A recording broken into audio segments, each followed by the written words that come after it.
Buenas tardes, bienvenidos todas las personas que estáis en esta tarde de septiembre para asistir a la conversación, a la presentación de No te veré morir, de Antonio Muñoz Molina. Agradecemos a Cajasol su hospitalidad una vez más, a la editorial Seix Barral y al Grupo Planeta, de nuevo seguir pensando en Sevilla para la presentación de sus obras.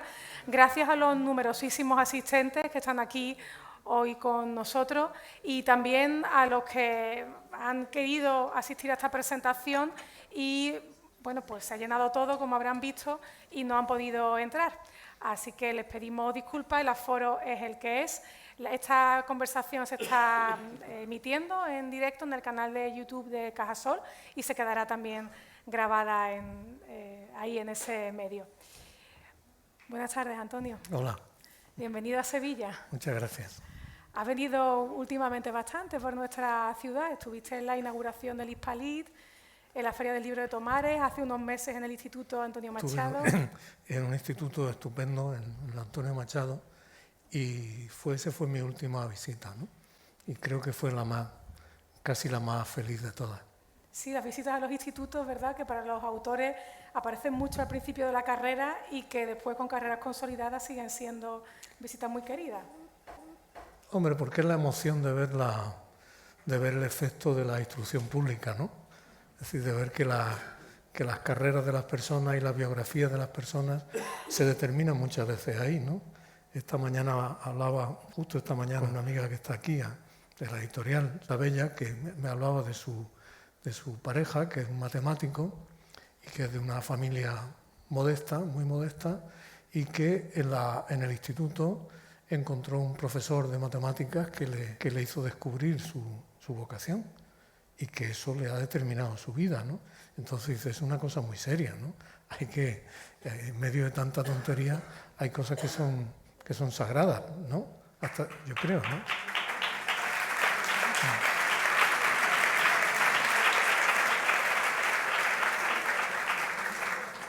Es que en Sevilla somos un público muy agradecido y como también manifiesta la cola de fuera, estábamos todos deseando recibirte en este inicio del curso literario. ¿Se oye?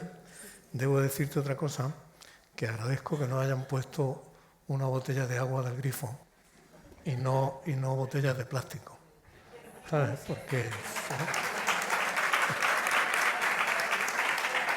Son gestos, ¿no? Pero pequeños gestos en muchos sitios hacen las cosas distintas. Hombre, que cada botella de esa va a durar 1000 años, ¿no? Entonces, joder, habiendo grifos y habiendo agua estupenda, ¿y por qué tenemos que inundar el mundo de plástico, ¿no? Pues tenemos una hora por delante con Agua de Sevilla para hablar sobre este No te veré morir. Ustedes saben que este libro también está a la venta en la salida de este teatro de la Fundación Cajasol y al final del acto nuestro autor, Antonio Muñoz Molina, firmará gustosamente ejemplares de su obra también por si así lo desean. Verán, yo, sin querer robarle ningún protagonismo, quiero brevemente presentarles esta novela por si alguno viene y no la ha leído, pero estoy seguro que después de las pistas que vamos a dar tendrá muchas ganas de lanzarse a ella. Esta novela parte de un hecho en el tiempo y en el espacio. Imaginen que ustedes tienen de juventud una persona de la que se han enamorado, que además aparentemente le corresponde a usted porque se intercambian gustos, se conocen entre los años 50 y 60 y por tanto se intercambian cosas que ahora ya no se intercambian, como discos, por supuesto libros. Hay una relación de una amistad amorosa muy bonita y en esa relación amistosa sostenida en el tiempo hay un día en concreto, una tarde de mayo del 67, donde se produce, por fin, el encuentro amoroso. Hay una tarde de amor que para estos personajes va a ser, obviamente, la cima de la relación que ellos han tenido hasta ese momento. Los personajes se llaman Gabriel Aristu y Adriana Zuber. Tras esa noche, a la mañana siguiente, después de esa tarde-noche de 67, a la mañana siguiente, por circunstancias de la vida, esa relación se va a disipar en el espacio. Uno de ellos, él, Gabriel Aristu, va a partir a otro país, a Estados Unidos. No les estoy contando nada, no les estoy destripando nada, porque esto se van a dar cuenta muy al inicio y aparece en la contraportada. Va a iniciar una vida en otro país, con otro trabajo, con otro mundo, con otro círculo social, y después de esa cima de su vida van a pasar 47 años sin verse. Así que esta novela nos va a presentar lo que ocurre en ese momento inicial de relación y el encuentro que va a ocurrir 47 años después. 47 años en los que, claro, pueden pasar muchísimas cosas, ¿verdad? Pueden pasar vidas enteras, ¿no? Madre mía. Sí, la novela trata de eso, ¿no? Madre mía.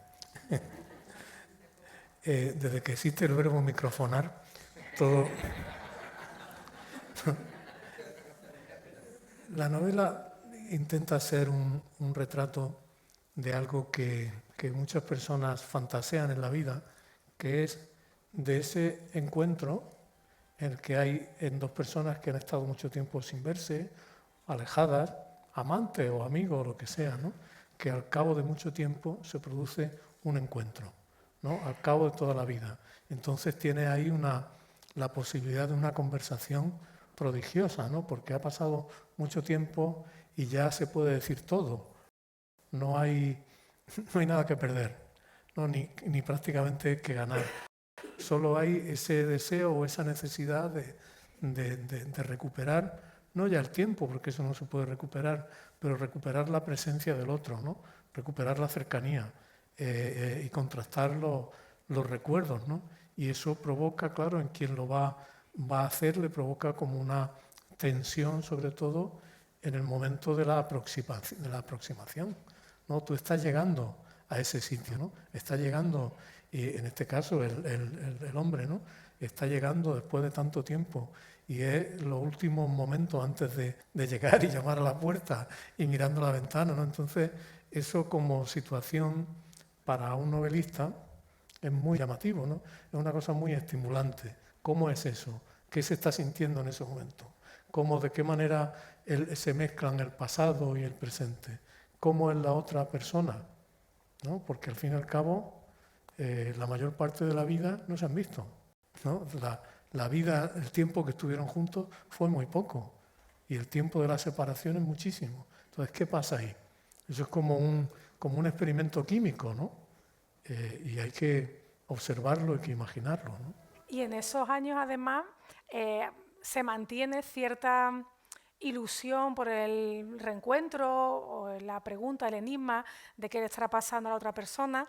A mí me ha parecido un acierto y bueno, muy original también en las circunstancias novelísticas actuales, retratar un amor maduro que no deja de ser una especie de primer amor. Normalmente asociamos el primer amor o el amor que no se ha terminado de fructificar o que se rompe muy anticipadamente a un amor de juventud que por tanto tiene todos esos componentes de locura, a veces también intrascendencia, y reflexión del amor de juventud. Pero este es un amor de gente muy mayor, de gente que ya está jubilada, de gente que está ya enferma, de gente que está en otra circunstancia vital y que mantienen todavía esa interrogación sin cerrar.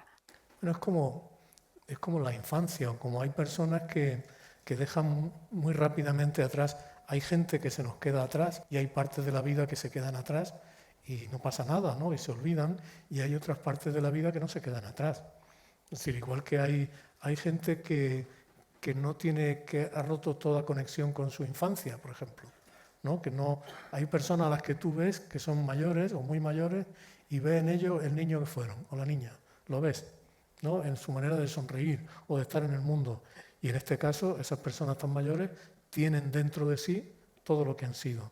Y lo que tienen dentro de sí es una especie de volcán, ¿no? Porque las personas en todas las edades, hay gente fría y gente apagada, ¿no? Y en todas las edades hay gente pasional y hay gente que está dispuesta al estremecimiento y que está dispuesta no ya a esa cosa de decir, bueno, te vas haciendo mayor y la vida pues se va amortiguando y no, hay gente que tiene, y yo creo que eso le pasa a mucha gente, que tienes pasiones muy fuertes, la pasión del amor o la pasión de otras cosas, ¿no? Entonces, a mí me gustaba hacer eso, ¿no? Me gustaba intentar retratar personas que yo voy siendo mayor, pero no tan mayor, ¿no? Entonces, ver porque he conocido gente así, porque he conocido gente y conozco gente que en su vejez, en su alta, en su gran vejez, son rebeldes y son inteligentes y tienen ilusiones y se entusiasman, ¿no? Es decir, no es, estamos hasta las narices de los estereotipos sobre las edades y sobre cómo son las personas a una cierta edad. Ahora todo el mundo le quieren poner una etiqueta, ¿no? Todo el mundo tiene que ir con una etiqueta por la vida, ¿no? Y entonces las personas no somos así. Y en la novela, el arte de la novela, una cosa en la que ha destacado desde siempre ha sido en la capacidad de retratar cómo son las personas de verdad y cómo son por dentro, ¿no? De retratar seres humanos, no muñecos que transmiten un mensaje, sino seres humanos que actúan y hablan y se desean y todo eso, ¿no? Esa belleza de la expresión de la vida, ¿no? Es verdad que los personajes, ninguna de sus novelas lo son, pero los personajes distan mucho de ser arquetipos aquí. Hay Gabriel Aristu, el personaje masculino, que ha estado muy enamorado de ella, de Adriana, y que en Estados Unidos cumple todas las características que nosotros asociaríamos hoy a ser una persona de éxito, dicho eso con muchas comillas, pero leer la novela nos permite ir atisbando que es una persona que está llena de fracasos. Parece, por otra parte, alguien obsesionado, bueno, no obsesionado, pero sí preocupado por ese amor de Adriana, no cerrado, no cumplido del todo en su juventud, pero al mismo tiempo que la idealiza un poco como si fuera una Dulcinea, él no es nada Quijote, se le pone una prueba de amor por delante, no voy a decir cuál va a ser, y es profundamente cobarde. Él me ha caído un poco mal a ratos, hay que decirlo, Antonio. Y en cambio ella, que me parece muy galdosiana, muy pragmática, muy realista, muy decidida, ella, en cambio, que tiene una presencia en la novela menor, pues me ha parecido más fácil adoptarla como lectora. Pero el retrato de él es redondo, es un personaje con muchísimas contradicciones. A mí me gusta hacer eso, es decir, hacer personajes que se ven desde distintos puntos de vista, ¿no? Hacer el contraste entre lo que tú piensas que eres, cómo tú te ves a ti mismo y cómo se te ve desde fuera, ¿no? Por eso hay una parte importante de la novela en la que salta el punto de vista y sale otro personaje que cuenta la historia desde fuera. Nosotros en la primera parte tenemos la conciencia convulsa de este hombre que vuelve y que está viéndose a sí mismo y está viendo su pasado y su padre y sus recuerdos y todo eso, y de pronto en la segunda parte lo vemos desde fuera, lo vemos a través de la mirada de otro que lo conoce bien pero que es ajeno, ¿no? Entonces esa diferencia de perspectiva hace que de algún modo los personajes cobren otra presencia, ¿no? Y a mí una cosa que iba a decir me interesaba, pero ahí bórralo porque no me gusta utilizar esa palabra hablando de cosas relacionadas con la literatura, ¿no? Yo quería ver que se viera a ella desde la conciencia de él y que se la viera también en sus propios términos, ¿no? En sus propios términos y en los términos incluso de una señora de la limpieza que está ahí y que de pronto cobra una importancia en la novela, ¿no? Es decir, como tú sabes, hay uno de los grandes momentos fundacionales en la novela, es el momento de la historia de Marcela y Crisóstomo en Don Quijote de la Mancha, en la primera parte, ¿no? Entonces, en la primera parte oímos la historia del pastor Crisóstomo, que es una historia petrarquista clásica, ¿no? El pastor que se ha enamorado de una mujer que es bellísima y enloquecida y que no le hace caso y él se suicida por amor. Y entonces se lee un amigo suyo, lee un poema que ha escrito, hasta ahí estamos en la idea del amor petrarquista, ¿no? Es decir, el hombre que ve a esa mujer, la idealiza, se enamora de ella no le responde y él se suicida y se consuma la tragedia, ¿no? Y entonces hay un momento que yo creo que es de los momentos fundamentales en la literatura, en que de pronto aparece ese personaje, aparece Marcela, y cuenta su versión. Es una cosa extraordinaria, ¿no?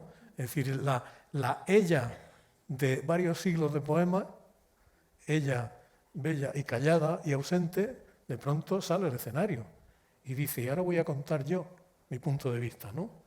Y hace una proclamación de su albedrío. Es decir, yo no he pedido que me quieran, ¿no? Y dice una cosa tremenda que yo puse como cita en mi primera novela. Dice, fuego soy apartado y espada puesta lejos, ¿no? Entonces ella reivindica y eso ocurre continuamente en la novela, ¿no? Digo, en el arte de la novela. El personaje que está callado, que no tiene importancia, que es secundario según los estándares sociales, de pronto cobra una presencia, ¿no? Entonces yo quería que después de haberse visto a esta mujer en los sueños de él, en sus recuerdos, tal, se la viera. Y se la ve y se escucha lo que tiene que decir, y lo que le tiene que decir a él, y lo que le tiene que pedir a él, ¿sabes? Entonces ahí hay un choque que yo creo que simplemente retrata lo que es la vida, ¿no? Es decir, qué pensamos que somos y sobre todo en cuestiones como las relaciones amorosas o las relaciones de pareja en las que esas personas que se miran con tanta intensidad, dices, ¿qué estás viendo? A veces no se ve a la persona real, ¿no? Hay un tipo de enamoramiento que es como un espejismo en el que el otro es, eso que llama estándar, la cristalización, ¿no? Entonces, en esa tensión entre quiénes somos y cómo nos ven, ¿no? Yo creo que ahí hay un campo que por eso me gustaba tanto ver que se la viera a ella, ya te digo, en sus propios términos, ¿no? Que se la viera a ella no en el recuerdo vago y erróneo en parte de lo que pasó en 1967, sino como esa presencia, con su cara, con su pelo blanco, con su mirada, con sus manos deterioradas, ¿no? Es decir, ver la belleza y la ruina, ¿no? Y la presencia de una persona que ha tenido una vida muy difícil, pero también muy bravía en cierto sentido, ¿no?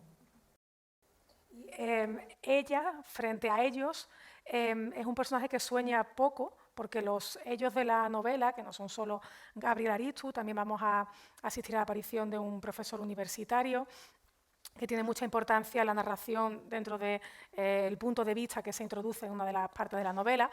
Pues tanto ese profesor universitario como Gabriel, como su padre, que tiene una gran relevancia en la personalidad de este personaje principal, que es Aristu, todos ellos son personajes a los que les influyen mucho los sueños. Para mí ha sido una gran sorpresa. Quienes leemos habitualmente sus columnas, sus intervenciones en prensa, si estamos acostumbrados a que alguna vez hable de lo neurológico, el diálogo entre la razón y el sentimiento, pero de repente aquí tiene una gran importancia, pues que el padre de él, por ejemplo, sueña con una especie de sueño traumático por algo que le ocurre en la guerra civil. Él, en todos esos 40 y pico años de ausencia, sueña con ella y sueña de esa especie de duerme-vela por el que a veces sabe uno que está despierto, pero quiere aguantar un poco más dormido para que se prolongue el placer de la figura soñada. O sea, sueña el profesor universitario, sueña su hija, tiene pesadillas. Los sueños aparecen muchísimo en esta obra. Sí, mira, a mí hay una cosa que no me llama la atención, que es la visión psicoanalítica del sueño, ¿no? Que es una cosa, y menos todavía esa idea de que los sueños pueden ser interpretados según criterios objetivos y todo eso. A mí lo que me llama la atención de los sueños, o de cierto tipo de sueños, es cómo son construcciones narrativas y poéticas que están cargadas que tienen una capacidad sintética, es decir, que sirven para reflejar un estado de ánimo o un momento de la vida, ¿no? Yo creo que eso le pasa a todo el mundo. Los sueños solo los puede interpretar el que los está soñando, ¿no? La mayor parte de los sueños... Yo he leído mucho, porque eso es muy interesante, que a partir de los años 50, desde que se descubrió el sueño REM, ¿no? Desde que se descubrió que el momento de soñar coincide con el movimiento rápido de los ojos, es decir, que los sueños se producen en determinados momentos de la noche y no en otros, ¿no? Y se han hecho experimentos en los que la gente está en laboratorios de sueños. Entonces están acostados, están durmiendo con unos sensores y todo eso. Eso es una cosa apasionante. Ya te digo, y es absolutamente científica, ¿no? Yo lo que he observado es que en los sueños hay ciertos patrones narrativos, en los sueños de cada uno, ¿no? Y que a veces los sueños se parecen a las novelas, en el sentido de que crean estructuras imaginarias que son profundamente reveladoras y que están hechas a partir de elementos de la realidad mezclados con elementos fantásticos, ¿no? Entonces hay sueños en los que a veces que han sido muy significativos, que son muy significativos para cada uno de nosotros, ¿no? Los sueños tienen mucho que ver con el trauma, por ejemplo, ¿no? Ahí está el síndrome este de los supervivientes de los traumas bélicos o de violencia extrema y todo eso, que es algo que se reitera porque el sueño, el momento del sueño, parece que es fundamental para la fijación de los recuerdos que deben ser recordados y para la eliminación de lo que no tiene que ser. Entonces, yo, por ejemplo, a veces durante un cierto tiempo, cuando muere alguien, tú muchas veces tienes sueños en los que esa persona aparece, ¿no? Y lo más llamativo es cuando esa persona vuelve a aparecer al cabo de mucho tiempo, ¿no? Y entonces tú ves cómo la memoria consciente es muy limitada y muy imperfecta. La memoria consciente es una herramienta muy tosca, ¿no? No se conserva casi nada. Mientras que de pronto tú en un sueño encuentras intacto algo que no habías recordado en 20 años o en 30 años, ¿no? Recuerdas de pronto en el sueño, escuchas una voz, en el sueño hueles a alguien.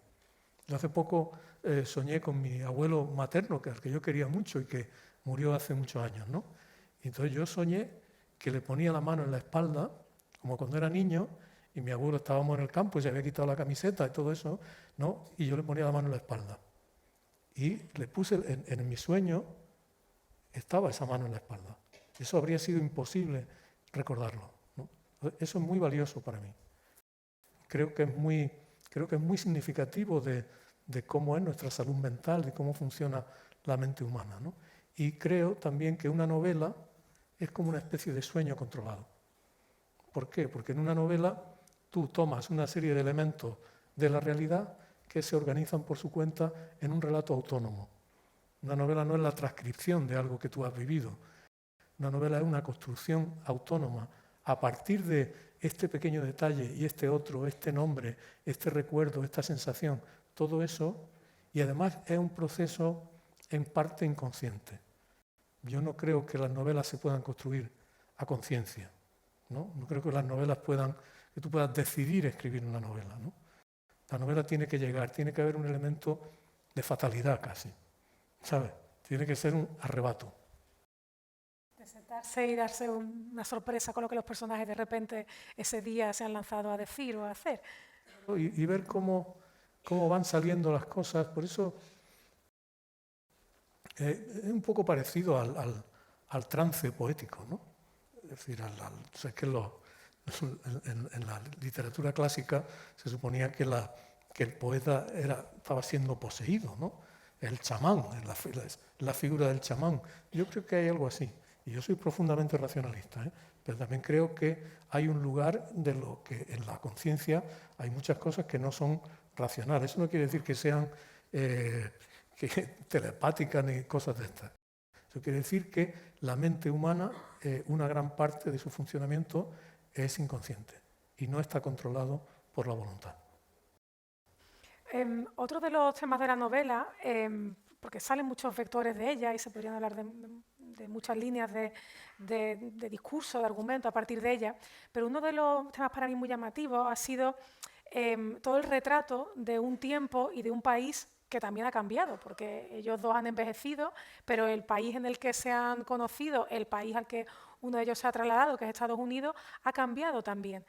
Ese retrato es profundamente conmovedor. A mí me lo resultó, al menos, Antonio, cuando en las primeras páginas, cuando uno todavía se está situando, y sabe que está leyendo una novela que tiene que ver con el amor, que tiene que ver con dos personas, y de repente aparece Falla, o de repente aparece Lorca, o de repente aparece un musicólogo como Federico Salazar, personajes reales que han existido, que existieron en un tiempo, en una España, y que aparecen no como un decorado de la acción, no porque suene de fondo una música, sino porque han sido personajes conocidos por el padre del personaje principal, por el padre de Gabriel Ariztú. Ese precioso homenaje a la Edad de Plata que usted hace en esta novela tiene mucho también, imagino, de intento de reivindicación de lo que esa intelectualidad que resume el 98, el 14, el 27 tuvo para la España de su tiempo.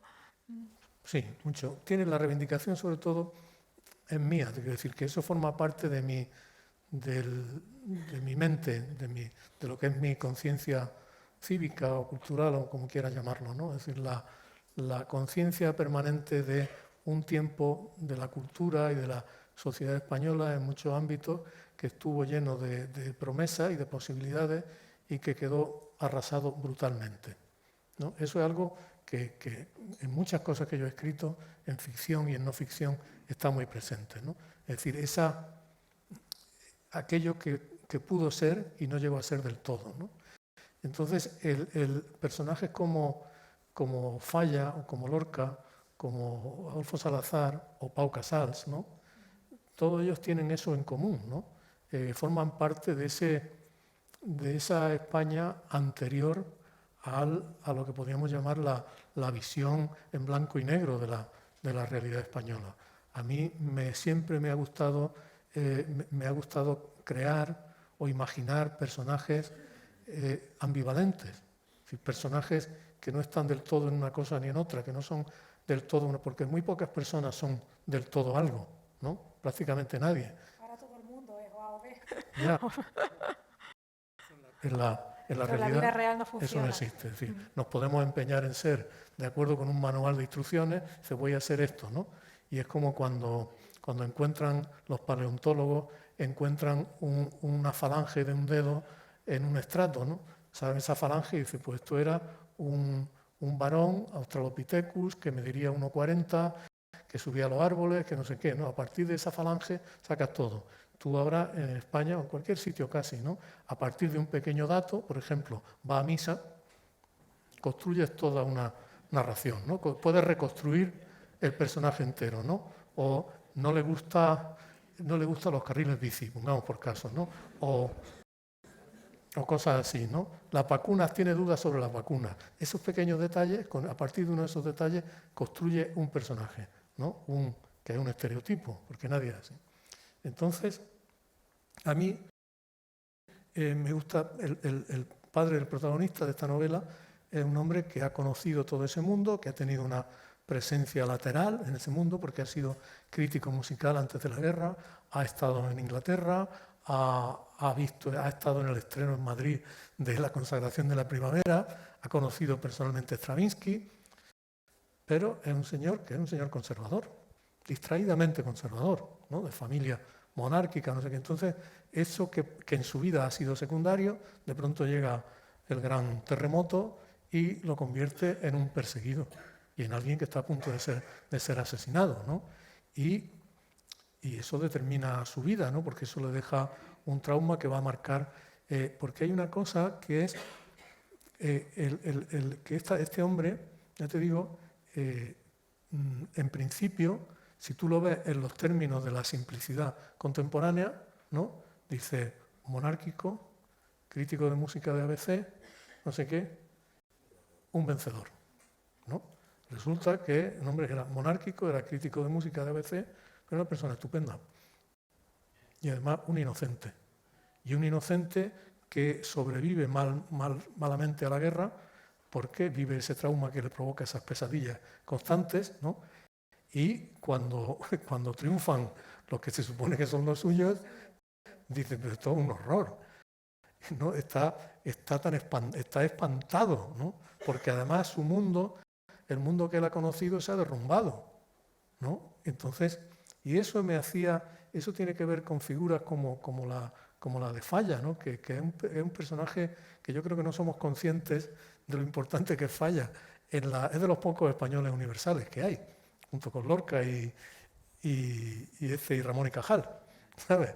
Entonces falla un señor, pues eso, que a mí me gusta recordar, de que era un señor que era... Que nosotros pensamos que la vanguardia está asociada a la izquierda, ¿no? Tú haces un arte de vanguardia, eres de izquierda, no sé qué.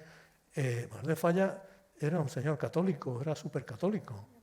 Yo lo saco en la novela al padre del protagonista que reza el rosario con don Manuel de Falla. ¿No? Tú vas al Carmen de Manuel de Falla, en la Alhambra, frente a la Alhambra, y allí está su mesa camilla, su brasero. ¿No? Y te imaginas a don Manuel de Falla con su hermana Mari Carmen rezando el rosario todas las tardes, ¿no? Y desde ese Carmen, ese mismo Carmen en el que él rezaba el rosario todas las tardes, de pronto llegaron unas tardes en las que lo que se oía no era el silencio ni el agua de la Alhambra, ni la campana de la vela, sino que eran los fusilamientos. Porque a la gente le estaban fusilando en el cementerio de Granada, ¿no? Y este hombre se jugó la vida para intentar salvar la vida de Federico García Lorca, ¿no? Y se fue, el año 39 se fue asqueado, ¿no? Entonces dice, vamos a ser un poco más sutiles a la hora de juzgar a las personas, ¿no? Es decir, vamos a poner a gente como Falla o como todo esto, vamos a intentar comprenderlo, vamos a ser un poco menos condescendientes, un poco menos soberbios con respecto a los demás, ¿no? Y eso también es algo que ya te digo que el arte, el oficio de la novela sirve mucho para eso, ¿no? Una característica que tiene el padre de Gabriel Aristu, quien conoce a Adolfo Salazar, a Lorca y se nombra a Gerardo Diego, etcétera, es que cree profundamente en la educación, con lo que volvemos al inicio de esta... Porque eso es quiere propio salvar de a su hijo de la España en la que vive a través de la educación desmedida incluso, ¿no? De que le paga todos los cursos Claro, por encima de sus posibilidades casi para que el niño su estudie. vida se hizo en la institución libre de enseñanza, ¿no? Entonces él tiene ese ideal de que la cultura y la educación son o pueden ser una herramienta para salvarse de la brutalidad. Es decir, para no ser brutal uno mismo. ¿Sabes? Que la primera salvación es esa, ¿no? Que tú no te conviertas en un ser brutal, como hay tanto a tu alrededor, ¿no? Entonces tiene esa obsesión ilustrada, ¿no? que es tan poderosa y tan noble, pero que claro, todo en la vida tiene sus límites y tiene su cara A y su cara B, ¿no? El resultado es que su hijo, Gabriel Aristu, es un privilegiado, podemos decir, porque en la España de finales de los 60 puede ir a Estados Unidos, había estudiado en Oxford, tiene un bagaje que hoy ya nos parece más común, afortunadamente, entre nuestros jóvenes estudiantes, pero que en la España de ese tiempo no era así. Y hay una especie de doble retrato, ustedes lo verán cuando se acerquen a No te veré morir, de Estados Unidos, tanto en los ojos de este veterano exitoso que es Gabriel Aristu, como en los ojos de un profesor universitario que digamos que es más desmañado socialmente, más torpe, tiene otras capacidades y verán que tampoco es un Estados Unidos simplista, como a veces muy tontamente pensamos, ¿no? Que pensamos que Estados Unidos es pues bueno, el atributo que queramos poner, pero que siempre es solo uno. Aquí aparece un Estados Unidos donde está Nueva York y su ruido, pero también está Washington y sus bosques y sus estuarios, y estás en una casa de Estados Unidos y te mira un ciervo, y hay una sugerencia de Estados Unidos quizá más torpe o más simplista, pero también el Estados Unidos de estos patronos, que esto es una cosa que yo no sé si es tanto española, pero luego sí es muy americana, ¿no? Los patronos que se reúnen y invitan a un profesor español a que les dé una charla privada en su casa, ¿no? Ese Estados Unidos de contraste tiene que ver, entiendo, con las diferentes etapas en las que usted ha vivido en Estados Unidos, su conocimiento del terreno. Entiendo que desde su punto de vista los españoles simplificamos mucho también cuando hablamos de... Necesitamos para comprender, tenemos que simplificar, ¿no? Yo ahí me salió el retrato en diversas épocas, ¿no? Es que la novela es que es muy corta, pero abarca mucho tiempo, ¿sabes? Es una cosa que fue saliendo así, ¿no? Pero dice, es como una novela que abarca un siglo, pero está muy comprimido, pero está dentro, ¿no? No se sabe cómo, ¿no? Y entonces hay una cosa que hay personas ya mayores que descubrieron el país en los años 60 o los primeros 70 y todo eso, claro que llegaban de esta España tan atrasada todavía, ¿no? En muchos sentidos, no solo en el político, también en el sentido del consumo, de la vida cotidiana y todo eso, ¿no? Entonces yo tengo algún amigo mayor, gente que fueron corresponsales en la época, es decir, los años 60 un corresponsal era más que un diplomático, ¿sabes? Gente que llegaba allí y que llegó en la época del proyecto Apolo y que llegaron, yo tengo un amigo que llegó a Los Ángeles directamente desde Madrid sin ninguna información y se encontró en el verano del 67, ¿no? En el Summer of Love, aquel, ¿no? Que estaba toda la psicodelia, y claro, imagínate, ¿no? Como llegar a otro planeta, ¿no? Otro planeta, ¿no? Entonces, claro, para muchas personas es una cosa arrebatadora, porque era de pronto una libertad de la que aquí carecían, una manera de relacionarse, por ejemplo, hombres y mujeres completamente distinta. Empezaba el movimiento gay, es decir, empezaba el movimiento de la liberación de la mujer, la segunda generación esta. Entonces, claro, este hombre llega allí y al que se va, generalmente, el que se va es muy infiel a lo que queda atrás. Eso es una ley, creo yo, porque el que se va, y se va a un sitio que le gusta, ¿no? De pronto está deslumbrado, tiene que aprenderlo todo. Y esa sensación de tener que aprenderlo todo, esa sensación es de las más estimulantes que hay, ¿no? Entonces esa es una parte de ese. Luego hay otra parte, que es la que cuenta el profesor Máiquez, que hay una diferencia de carácter, porque Gabriel es un hombre que sabe estar instalado en las cosas y el otro es un hombre que no está instalado en las cosas. Hay por medio un factor que es definitivo, que es el factor de clase, ¿no? Si tú has tenido los marcadores de clase, aunque haya sido una clase media ilustrada, sin muchos medios, pero bueno, tú sabes estar en el mundo, ¿no? Otras personas que de origen un poco más confuso, más distinto, pues les cuesta mucho sentir que forman parte de las cosas, ¿no? A Máiquez le pasa como a mí cuando fui por primera vez a la Universidad de Virginia, ¿no? Que entraba y pensaba, ¿y me van a admitir aquí? Esto, no, pues tú veías aquellos salones y ¿me puedo sentar en este sillón? Sí, hombre, claro, ¿no? Te sentaba y leía el periódico, ¿no? Y estaba en aquellas bibliotecas que eran como paraísos, que estaban abiertas desde las 8 de mañana a medianoche, ¿no? O en aquellos, claro, viniendo de una geografía menesterosa como una gran parte de la española, ¿no? Es decir, que aquí las cosas son más pequeñas, ¿no?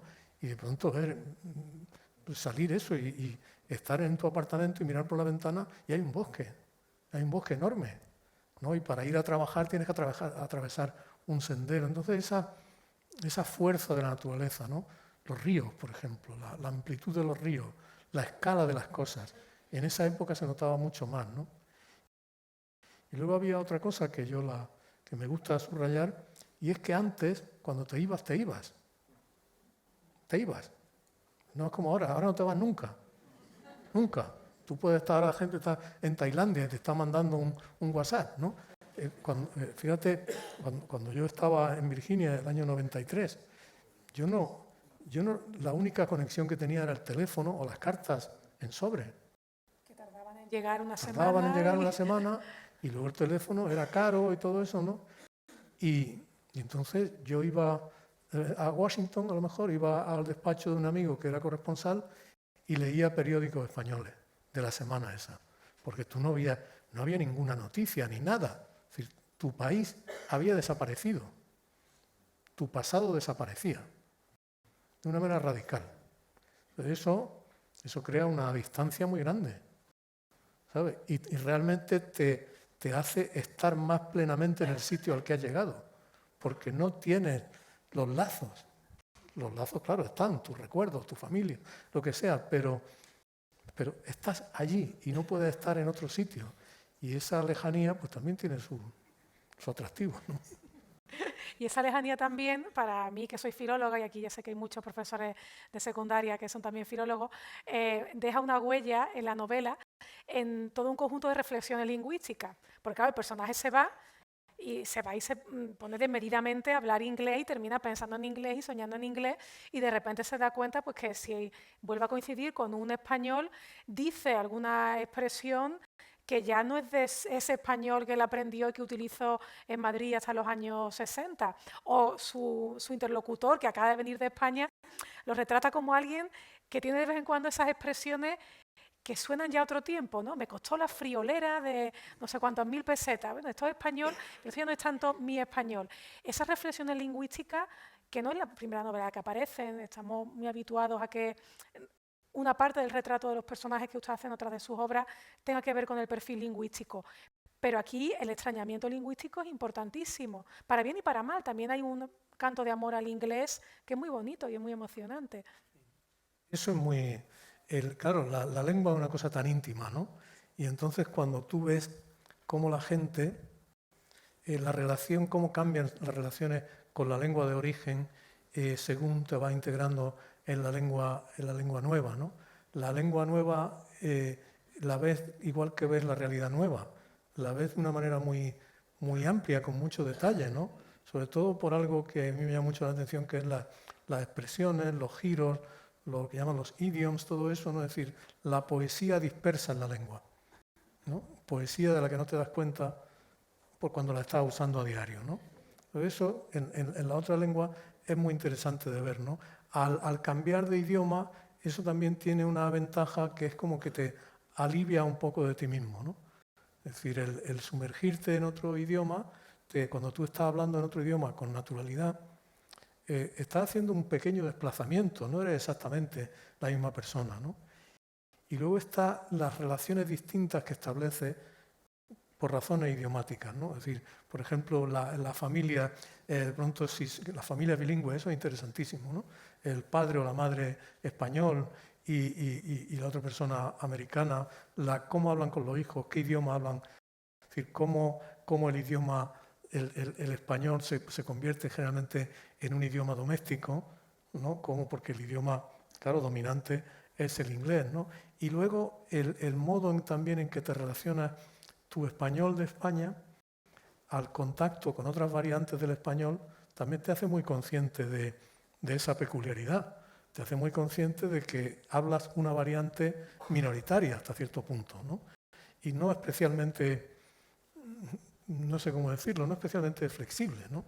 Entonces, cuando te encuentras con alguien, y además hay otra cosa que establece relaciones, es decir, si hablas en un idioma, en uno de los dos idiomas, con otra persona, al principio vas a seguir así siempre, ¿no? La primera vez que hablas con alguien, hablas en un idioma, ese idioma no va a cambiar. Para mí, yo tengo amigos, hay amigos con los que no se me ocurriría hablar en español, aunque lo hablen, y otros con los que no se me ocurriría hablar inglés, ¿no? Porque entonces eso son una cantidad de sutilezas, ¿no? Y luego, ya te digo, hablas con gente que habla variantes del español, generalmente en Estados Unidos el español que tú oyes es un español de México, de Cuba, de América Latina, ¿no? Y entonces ves cómo esas diferentes variantes y cómo la tuya es una más, ¿no? Y eso también te da una humildad y te da una curiosidad, ¿no? Me acuerdo una vez en una clase que estaba hablando de no sé qué, y yo usé la expresión un retrato robot, ¿no? Y nadie me entendió. Entonces resulta que en la mayor parte de América Latina se dice retrato hablado, ¿no? Entonces, ¿no? Ese tipo de cosas, ¿no? Entonces eso, claro, cuando te encuentras, a lo que vamos, cuando te encuentras, como se encuentran aquí estos dos, que son dos españoles de España, eso les crea una confianza mutua lingüística, que es lo que favorece las confidencias, porque en su idioma pueden hacer confidencias, ¿no? Para Gabriel Aristu el español es el idioma de su pasado, ¿no? Entonces él tiene el cerebro, lo tiene compartimentado, como todo el que se sumerge en otro idioma durante un tiempo, ¿no? Hay también una mención que a mí me parece muy bonita, a Lorca ceceando. No tenemos, como saben, ninguna grabación de la voz de Lorca, no podemos recuperar cómo fue su voz.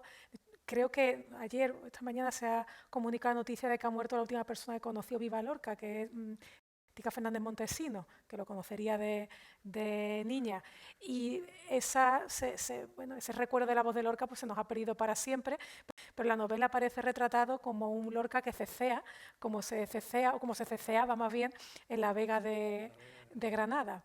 Hay testimonios sobre el ceceo de Lorca, ¿no? Hubo una vez en la que se corrió el rumor, que siempre un rumor que siempre ha estado, de que había una grabación en Argentina, porque él había hablado mucho por la radio en Buenos Aires, ¿no? Y entonces, y en ese momento todavía vivía su hermana Isabel, con la que yo tenía amistad, ¿no? Y yo le pregunté, le dije, Isabel, ¿y usted ha oído esa voz? ¿Ha oído la grabación? Me dijo que no, dice, pero es que además yo ya no recuerdo cómo era la voz de mi hermano. No se acordaba. Dice, no podría reconocerla, no sé si la reconocería, ¿sabes? Pero eso me gustaba, ¿no? El retratar a la gente en ese aspecto como íntimo, cotidiano, ¿no? Como estamos en Sevilla, me permitirá que haga una mención a las varias ocasiones en las que aparece Sevilla nombrada en esta novela. Ya les hemos revelado que esto está entre Madrid y Estados Unidos. Sevilla no es, digamos, el trasfondo de la acción, pero hay algunas referencias a Valdés Leal, a su pintura, a su familia, que académicamente dan lugar a algunas alusiones a nuestra ciudad. Le doy las gracias por eso, porque, bueno, pues como ve, los sevillanos estamos rendidos y deseando de que futuras novelas se ambienten aquí. Lo que pasa con eso es que cuando hay que decir que no todas las referencias a Valdés Leal son halagadoras, ¿no? Cuando yo estaba haciendo la novela, vine a Sevilla, una de las múltiples veces que vengo, y estaba la gran exposición de Valdés Leal en el Museo de Bellas Artes, ¿no? Entonces, a mí me gusta mucho el Valdés Leal del Hospital de la Caridad. El Hospital de la Caridad me parece sobre todo uno de los pocos sitios en los que puedes ver el arte tal como era visto y cómo funcionaba en la época en la que se hizo.